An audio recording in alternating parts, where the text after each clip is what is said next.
Mesdames, Messieurs, bonjour et bienvenue dans ce flash de l'information sur Tunisnet TV. Et voici les titres de l'actualité nationale et internationale. Une manifestation a eu lieu hier après la prière du vendredi devant l'ambassade des États-Unis et de nombreuses violences entre forces de l'ordre et manifestants ont éclaté. Immigration clandestine, le ministère de la Justice examine le durcissement des sanctions. Selon le directeur général de l'Institut national de la statistique, le taux de chômage aurait diminué de 0,5 points. On reviendra sur la déclaration de Mohamed Abbo qu'il a fait sur les ondes d'une radio privée par rapport à une manifestation le 23 octobre 2012. À Béja, 2 sœurs tuées après l'effondrement du toit d'un entrepôt. Les représentants du programme des Nations Unies pour le développement reconnaissent leur responsabilité dans l'impression d'une étoile à 6 branches sur le drapeau tunisien. On reviendra aussi sur la déclaration du président de l'Assemblée nationale constituante hier, vendredi 14 septembre. À l'étranger, le réalisateur de L'innocence des musulmans aurait manipulé l'équipe du film. Et en Syrie, l'émissaire Brahimi débute sa mission à Damas alors que des violences ont encore fait 57 morts hier, dont 36 civils. Les affrontements entre la police et les manifestants aux alentours de l'ambassade des États-Unis aux berges du lac 2 se sont soldés par 2 morts et 27 blessés, dont 8 par balle, selon le ministre de la Santé publique, Abdelatif El-Mekki. 2 personnes sont en état grave touchées par balle. Notons que les forces de sûreté et les unités de l'armée nationale à proximité de l'ambassade des États-Unis sont déployées et essayent de contrôler la situation qui a dégénéré après l'envahissement de l'ambassade. L'école américaine de Tunis, American Cooperative School of Tunis, située à Larwina, gouvernorat de Tunis, a été incendiée et pillée. Selon nos informations, l'ambassadeur Jacob Wallace a été évacué de l'ambassade des États-Unis située au berge du lac 2 sous escorte de la brigade antiterroriste.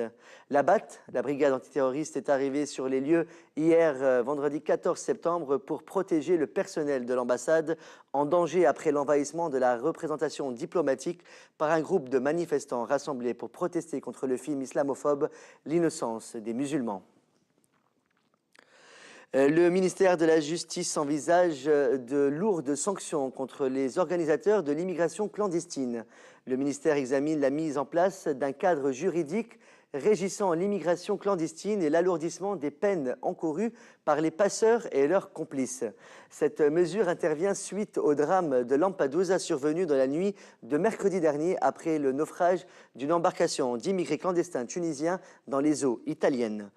Selon un communiqué du ministère de la Justice, un groupe de travail spécialisé se penchera sur la possibilité d'empêcher les personnes accusées d'enrichissement illégal aux dépens de la vie des gens de bénéficier de mesures d'allègement des peines prévues par l'article 53 du Code pénal. Jaleldine Benrejeb, directeur général de l'Institut national de la statistique, l'INS, a déclaré qu'au cours du 2e trimestre 2012, le taux de chômage a diminué de 0,5 points pour atteindre 17,6% contre 18,1% au cours du 1er trimestre de la même année. Le secrétaire général du CPR, Mohamed Abbo, a déclaré jeudi sur les ondes d'une radio privée que descendre à la rue le 24 octobre avec l'intention de renverser le régime par la violence est punissable de la peine de mort. Parler de la fin de la légitimité du gouvernement le 23 octobre ne tient pas la route, du moins légalement, a ajouté Abbo, qui a par ailleurs indiqué que les retombées politiques d'un pareil acte seront désastreuses et affecteront négativement la situation sécuritaire et économique du pays. En outre, Mohamed Abbo a signalé que ceux qui appellent aujourd'hui à une nouvelle révolution et renverser le régime sont ceux contre qui s'est levée la révolution. 2 sœurs ont été tuées après l'effondrement du toit d'un entrepôt ce jeudi 13 septembre 2012 dans la localité de Dour Ismail du gouvernorat de Béja. L'accident est survenu lorsque ces 2 sœurs ainsi que d'autres femmes ont essayé de s'abriter contre la forte pluie qui s'est abattue dans la journée. Selon les premiers éléments de l'enquête, la forte pluie pourrait être à l'origine de cet accident mortel. Notons qu'une dizaine de femmes blessées ont été transportées à l'hôpital régional de Béja. Les représentants du programme des Nations Unies pour le développement se sont excusés hier, vendredi 14 septembre 2012, auprès des membres de l'Assemblée nationale constituante suite à l'erreur d'impression du drapeau tunisien sur un bloc-notes distribué à l'Assemblée nationale constituante. Le drapeau tunisien comportait une étoile à 6 branches en lieu et place d'une étoile à 5 branches. Les représentants du programme des Nations Unies pour le développement ont reconnu leur responsabilité dans cette affaire. Par ailleurs, les membres de l'Assemblée nationale constituante ont décidé de saisir la justice et de poursuivre les membres du programme des Nations Unies pour le développement. Le président de l'Assemblée nationale constituante, Mosfa Ben Jaafar, a assuré hier, vendredi 14 septembre, au cours de l'ouverture du débat avec la société civile autour de la rédaction de la Constitution, que le texte en cours d'élaboration à l'Assemblée nationale constituante reflètera les vues de la société tunisienne et non celles d'un seul parti. Badreddine Abdelkefi, vice-président chargé des relations avec le citoyen, la société civile et les Tunisiens à l'étranger, a indiqué que la tenue du débat vient répondre à la demande de membres actifs de la société civile d'élargir les consultations au sujet de la Constitution.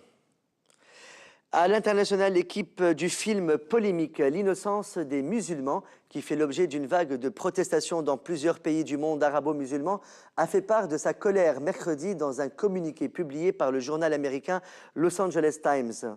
Tous les acteurs et toute l'équipe sont bouleversés et ont l'impression d'avoir été exploités par le producteur. Nous sommes à 100% contre ce film et avons été grossièrement trompés sur ses intentions et objectifs.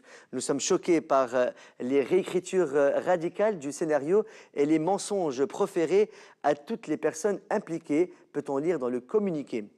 Le cinéaste, qui se qualifie d'américo-israélien et se fait appeler Sam Bassil, aurait décidé de se cacher selon l'un de ses collaborateurs, craignant pour sa vie après les violences provoquées par son film à petit budget.